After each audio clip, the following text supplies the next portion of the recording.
hay chả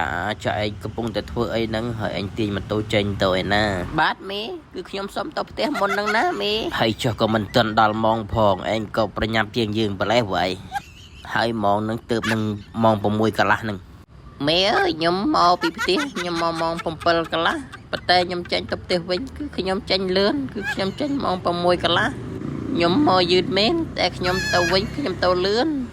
អញធ្វើអញ្ចឹងពិតជាល្អណាស់អើយបើសិនជាអញមានកូនចៅដូចឯងតែប្រហែលអ្នកទៀតអញចាប់100ហើយតែពួកខ្ញុំវាហេវណាមី